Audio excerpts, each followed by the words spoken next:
Hello, my name is Dani Hoto from IT branch, and this is the summary video for week 6 basic entrepreneurship class. In this week, we learned about competition and its analysis. And in this video, we will go through what we have learned in this week and summarize its content. So, without further ado, let's begin the summary. Firstly, understanding competition. As we all know that business is about creating unfair advantage, but it's not zero sum. This means that businesses creates a win-win situation.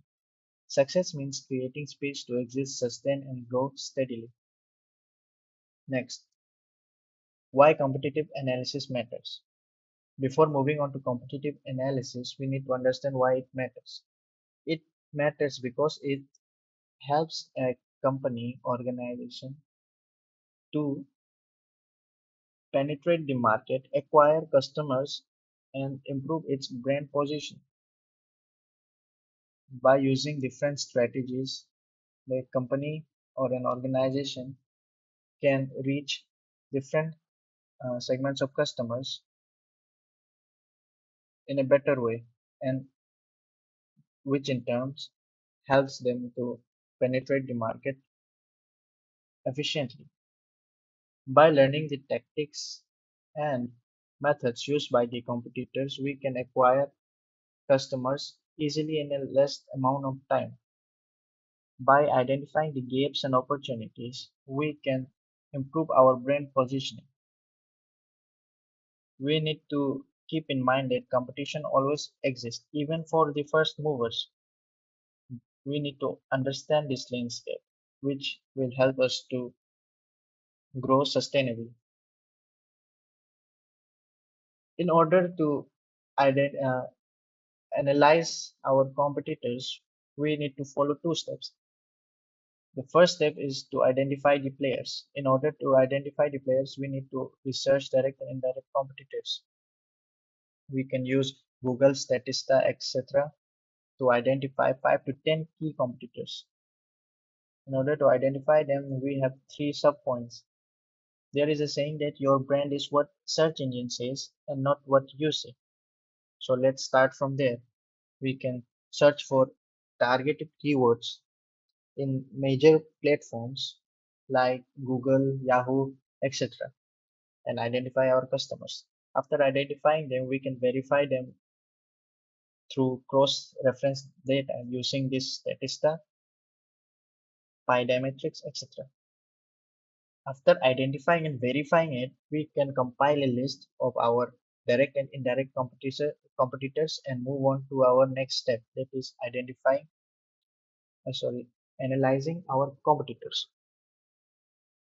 In order to do that, we need to gather critical data points. We can do this by examining each competitor's website and market presence across different dimensions. These dimensions are product offering, unique value proposition, pricing strategy, market reviews, and brand recognition. By product offering, we mean what solutions our competitors are providing to the customers. By unique value proposition, we mean makes them what makes our competitors unique. By in pricing strategy, we can see and how much revenue they are generating. In market reviews, we can learn about what customers have to say about those competitors. In brand recognition, we can find out how recognizable, how known the competitors are. After finding those things, we can plot it in a table similar to this. This is a very simple example of competitive analysis. Here, we, that is Kenya Foodie, competes with global platforms by focusing on local restaurants and bars. Here, we are, for example, here we are a Kenya Foodie, which is comparing itself from Google Maps, Yelp, TripAdvisor, and Counter Trips on the topics or fields product, UVP, price, branding, and market reviews, the same points as we have discussed in the above slides.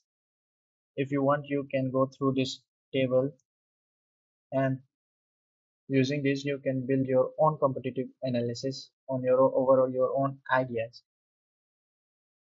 Now with this we will move on. Now we have used the terms direct competitors and indirect competitors, but we don't know what it exactly means. So here we will learn about it. Indirect competitors, two or more organizations or companies have same product and they belong in the same category. For example, McDonald's and Burger King. In indirect competitors, those companies have different products but they belong in the same category. For example, McDonald's and Subways. There is another type of competitor known as replacement competitor. In here, the different companies or organizations belong to different category, but they target the same customer segment. For example, McDonald's and frozen dinners. Now, this was the simple definition for these three competitors. After this, we will know about how we can build competitive advantages. In order to do that, we can use these six principles, which are speed, capital, team, content, network, and ecosystem. By speed, we mean by first mover advantage here. By capital, we means that by raising funds, we can build confidence and deter competitor investments. By team, as the name suggests, we can hire exceptional talent, which in turn will help to improve the quality of the product and hence improve the company. Here, content means that we can provide unique contents which are unavailable elsewhere. By network, we mean that we can leverage our existing relationships for early users. Here, ecosystem means that if a company can have access to capital, talent, and mentorship easily, when that company is an ecosystem, then we can say that that company has a greater advantage over its competitors. Now, next we will learn about how we can maintain sustainable differentiation. We can do this by following these simple strategies like economy. Once a company operates at a larger scale, it can reduce costs and prices. For example, Amazon. Network. We need to have a network where each user adds value to every other user. Brand. We need to have a commercial value from derived from a customer prospection, perspection, perception of the brand name itself. For example, Apple and Tesla.